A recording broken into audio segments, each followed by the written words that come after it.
जो क्रांति और प्रतिक्रांति को हम इस विषय के बारे में आपके सामने कुछ बातें रख रहे हैं। तो इसके बाद में जो प्रतिक्रांति हुई, क्रांति के बाद, तथागत बुद्ध के क्रांति के बाद जो प्रतिक्रांति हुई, उसमें उन्होंने जो एक उनका तत्व था डॉक्ट्रिन ऑफ कर्मा, तो उन्होंने एक कर्म का सिद्धांत निर्माण किया था। वो सिद्धांत ऐसा था कि जो नया जन्म होता है वो आत्मा के भरोसे होता है, और आत्मा एक पुराने शरीर से जब किसी की मृत्यु होती है तो आत्मा उसके शरीर पर से दूसरे शरीर में जाता है, नए शरीर में जाता है। तब उसके साथ में जो पुराने शरीर में जो भी कर्म किया है, पहले के शरीर में जो भी कर्म किया है, उस कर्म के आधार पर वो नया जन्म होता है। इसके आधार पर जो आत्मा है, पहले के जन्म में जो आत्मा थी, उस आत्मा पर उस समय जो भी कर्म किए गए, जिस इंसान के शरीर में जो आत्मा थी, वो इंसान ने जो भी कर्म किए, वो कर्म का परिणाम उसके दूसरे पर भी होता था, लेकिन वो कर्म का परिणाम उसके अंदर जो आत्मा होती है, वो आत्मा पर भी उसका परिणाम होता था। ऐसा ग्रंथों में लिखा गया है। तो उसके परिणाम के अनुसार उसको नया जन्म मिलता था। उसने पिछले जन्म में कर्म ठीक नहीं किए होंगे, गलत कर्म किए, पाप कर्म किए, दुष्ट कर्म किए, तो उसका परिणाम उसके आत्मा पे हुआ है, और उसके आत्मा ने उसके पाप का प्रायश्चित होने के लिए नया जन्म धारण किया। तो वो उसके पाप का प्रायश्चित करने के लिए नया जन्म धारण किया।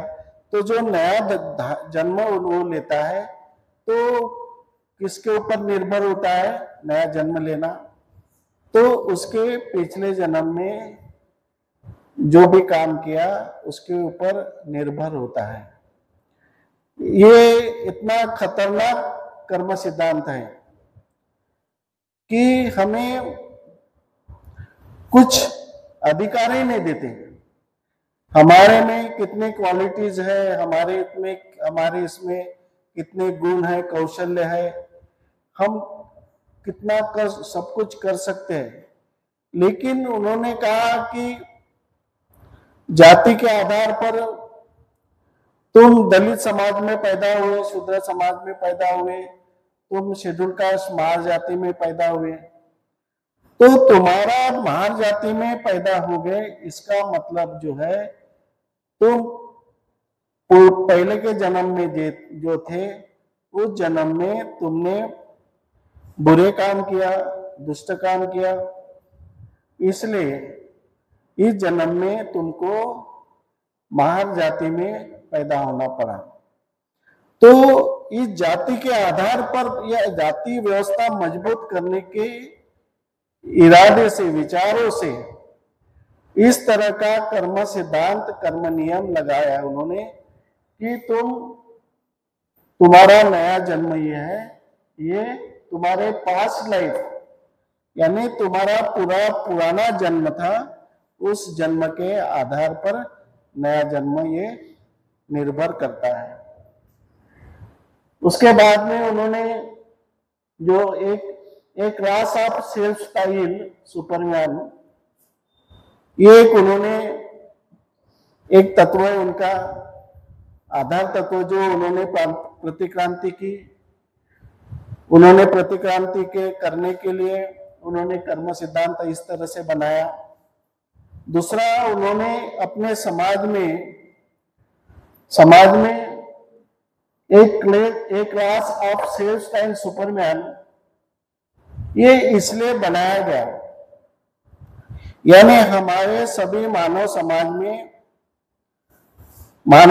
में एक ऐसा क्लास, एक ऐसा वर्ग उन्होंने निर्माण किया कि जो वर्ग सुपरमैन है, यानी सबसे श्रेष्ठ है वो वर्ग। उसमें सभी प्रकार की सिद्धियां है, सभी प्रकार के चमत्कारिक बातें, सभी प्रकार की विद्या उसमें अवगत है। ऐसा सुपर क्लास उन्होंने निर्माण किया। ये भी उनके प्रतिक्रांति का एक तत्व है। प्रतिक्रांति का ये काय के लिए किया? अभी जो सुपरमैन हमें दिखाई दे रहे हैं, अभी भी भारत में पूर्वतः चमत्कारिक बताते हैं। इतने चमत्कारिक बताने वाले लोग अभी हमें मोबाइल पे मिलते हैं, दिखाई देते हैं। तो वो किस लिए पैदा हुए? उसमें ये सुपरमैन पैदा करने के पीछे उनका क्या मकसद है, क्या कारण है? What is the reason they create superman in our society? अपने सोसाइटी में उन्होंने ये पैदा की। उन्होंने क्यों पैदा किए? तो to keep them in state of complete subjugation, यानी हमारे ऊपर हमेशा कंप्लीट हमें दास बनाने के लिए। देखो, हमारे फायदे के लिए नहीं बने। वहां पे दरबार में जाने वाले लोग ज्यादा कौन है? शूद्र है, अति शूद्र लोग है। ब्राह्मण ज्यादा जाते नहीं, क्षत्रिय ज्यादा जाते नहीं, पंडित ज्यादा जाते नहीं। वो अपने में ही ऐसे लोग तैयार करते, तो दूसरे की तरफ जाते नहीं। लेकिन ये सब दरबार बनाते हैं, ये दरबार लोगों के भले के लिए नहीं बनाते। ये हमारे लोग इसलिए वहां जाते हैं कि वहां पे हमारा कुछ फायदा होना चाहिए, हमें कुछ हमारी बीमारी दुरुस्त होना चाहिए, हमारे पीछे जो भी शनि लगा है वो शनि निकलना चाहिए, हमारे पीछे जो साढ़े साथी लगी है वो निकलना चाहिए, हमारे घर में हमेशा बीमारी रहती है वो निकलना चाहिए। इस तरह से जो अंधश्रद्धाएं हैं, अंधश्रद्धाएं ज्यादा लोगों में, कौन से लोगों में होते हैं? जो गरीब लोग हैं, कम पढ़े लिखे लोग हैं, उनमें ज्यादा अंधश्रद्धाएं रहती है। वो चाहते कि मैंने पूजा किया, मैं दरबार में गई, ये बाबा की तरफ गई, उसने मुझे आशीर्वाद दिया, तो आशीर्वाद से मेरा सब कुछ कल्याण होने वाला है, ये समझ जाते हैं। और इससे इतना बड़ा नुकसान हो रहा है आज के समाज में। हम कहीं जाते हैं पूजा के लिए, पहले हमको बता देते, बंटी जी हमारे घर में इतने दिन से बीमारी है, हमारे घर में ऐसा है, वो आमच्या बरं राहत नहीं और बहुत गरीबी है, ये है, वो पहले बता देते। तो उनका कहने का मतलब है तुम ऐसी पूजा करो कि पूजा के माध्यम से हमारी गरीबी दूर होना चाहिए, ये होना चाहिए, हमारे घर में हमेशा बीमारी रहती है वो बीमारी दूर होना चाहिए। ये उनके पीछे एक आशा रहती है, लेकिन हम लोग उसको बताते हैं। और कोई कहते हैं, बड़े परेशान करते कभी कभी, तुमने बनते जी वो रतन सूत्र बोलो, करनीय मित्ता सूत्र बोलो, आह्वान सूत्र बोलो, तुमने ये बोला नहीं। तो इतने परेशानी हो रहे हैं कि जैसे भिक्षु को पुरोहित जैसा वो समझ रहे, पुरोहित बना दिया उन्होंने। अभी समझो कोई भिक्षु उसको मिल गया, हम नहीं मिले, कोई ना कोई मिलता है, उसने रतन सूत्र बोला, रतन सत्ता में बोला कि ये इतना ये हुआ कि वैशाली में ये हुआ था, दुष्काल हुआ था, पानी नहीं था लोगों को पीने के लिए, लोग पानी के बिना मरते थे, जानवर पानी के बिना मरते थे, उनको खाने के लिए कुछ नहीं था। तो सिद्धार्थ गौतम बुद्ध को बुलाया गया और वो जैसे नदी में गए, बोलते अब पता नहीं, बोलते नदी में जैसा पैर डाला तो नदी का पानी इतना बढ़ गया और इतनी बारिश आ गई वहां पर, तो सबकी शांति हो गई। और वहां जाके फिर वहां उनके पैर पड़े वैशाली में, तो सबकी समस्या, सबके दुख के दूर हो गए। इस तरह से बताते हैं। तो लोग अभी भी सोचते कि कोई भिक्षु ने वो गाथा कही, उस समय वो गाथा थी क्या? नहीं थी। उस समय लोग पाली भाषाएं बोलते थे। और वैशाली में जो दुष्काल हुआ था उसको मैंने पढ़ा, मध्यम निकाय में है उसकी कहानी। तो बुद्ध जाने के बाद में वहां बारिश हुई, लेकिन इतनी बारिश नहीं हुई कि सब बह के चले गए। इतना बारिश हुई, इतना लिखा है। बारिश होने के बाद बुद्ध ने वहां पर परित्राण पाठ किया नहीं, पूजा किया नहीं। बुद्ध किसकी पूजा करते हैं? पूजा का तो कोई प्रावधान ही नहीं था, कोई मूर्ति नहीं थी, कोई ये नहीं था, किसकी पूजा करते हैं? बुद्ध ने पूजा नहीं की। उस वक्त लोगों के जो दिल टूटे हुए थे, वहां पर जो आपस में झगड़ा करते थे, अनाज के लिए झगड़ा करते थे, पानी पीने के लिए झगड़ा होता था, संघर्ष होता था, और इतनी मारापीटी होती थी, इतना वातावरण वैशाली का खराब हुआ था। तो तथागत बुद्ध ने वहां वैशाली में जाके प्रबोधन किया, पूजा नहीं किया, परित्राण पाठ नहीं किया, उन्होंने वहां पे प्रबोधन किया। और प्रबोधन इस तरह से किया कि उनका उद्देश्य था कि समझाए लोगों को कि जो अपने पास अभी संसाधन है शायद सीमित हो, लेकिन तुम मिलजुल करके काम करोगे तो तुम अच्छी जिंदगी जियोगे। तुम झगड़ा करोगे, मारपीट करोगे तो तुम शांति प्राप्त नहीं कर सकते। तो उनको समझाने के लिए तथागत बुद्ध ने वहां प्रबोधन किया, मार्गदर्शन किया। तो ये मार्गदर्शन चाहिए तो क्या करते हैं कि वो गाथा बोलने से अभी इतना उससे नुकसान हो रहा। मैं कई लेडीज को समझा था कि हम परित्राण करने के लिए नहीं है, हम आपको समझाने के लिए आए। आपको जितना देना है दो, नहीं तो मत दो, वो कोई मतलब नहीं है।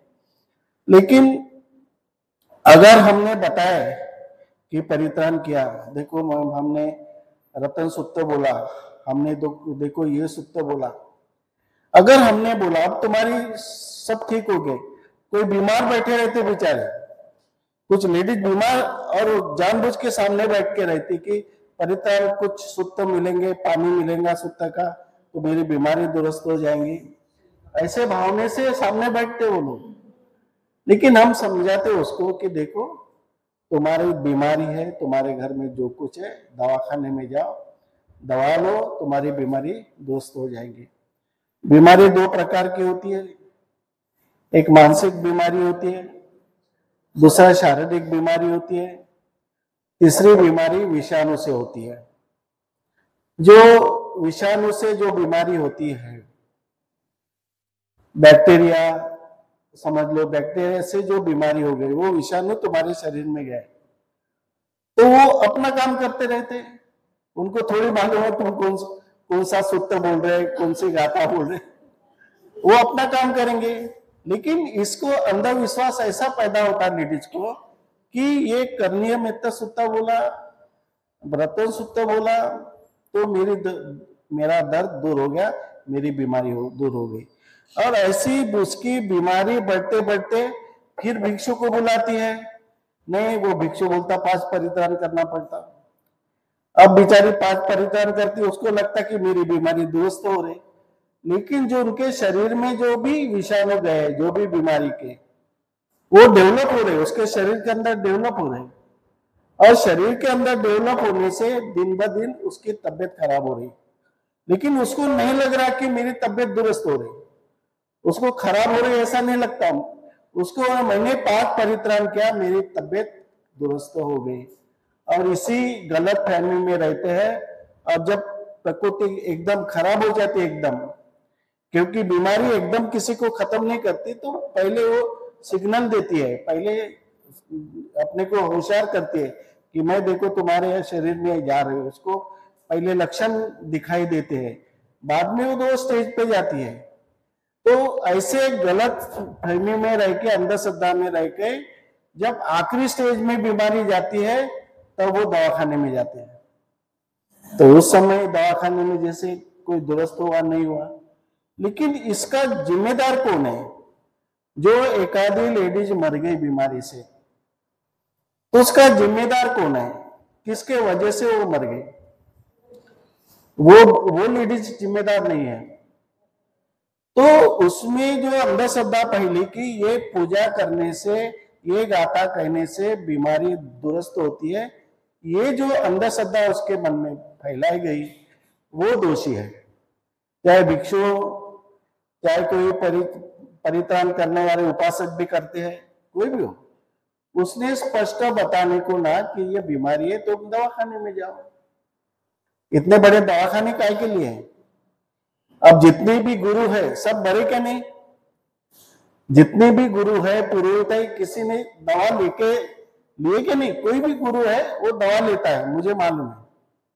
बिना दवा से छुप के जाता होगा, डॉक्टर को बुलाता होगा अपने तरफ, लेकिन बिना दवा से अपने से ज्यादा उनको डर है। लेकिन लोगों को बताते हैं कि इससे बीमारी तुम्हारी दुरुस्त हो जाती है। इस तरह से कर्मकांड, इस तरह से अंधश्रद्धा निर्माण करके लोगों को ये शोषण कर रहा है, लोगों का नुकसान हो रहा है। इसमें हमें सतर्क रहने की आवश्यकता है। तो जो भी पुरोहित है वो लोगों का शोषण करने के लिए है। जो भी सेफ स्टाइल, अभी हमारे बौद्ध समाज में हमको सुपरमैन समझते हैं, हिंदू समाज में पुरोहित को सुपरमैन समझते हैं, मुस्लिम लोगों में उनके मौलाओं को सुपरमैन समझते हैं, क्रिश्चियन लोगों में फादर को सुपरमैन समझते हैं। हर धर्म में सुपरमैन की परिभाषा है। सुपरमैन का मतलब है कि उसकी वेशभूषा अलग है। सब बाल रखते हैं तो भिक्षु मुंडन करता है, सब अच्छे कपड़े पे रहते तो भिक्षु चिवत पे रहता है। तो उसकी अलग अलग आइडेंटिटी निर्माण करने के लिए सभी, देखो ना, मौला भी अलग दिखता है तो फादर भी अलग दिखता है, उसका गणवेश पैंट शर्ट पे थोड़ी रहता हूँ। तो हर एक का अपनी आइडेंटिटी निर्माण करने के लिए लोग अलग अलग तरीके से भौतिक वातावरण निर्माण करते हैं।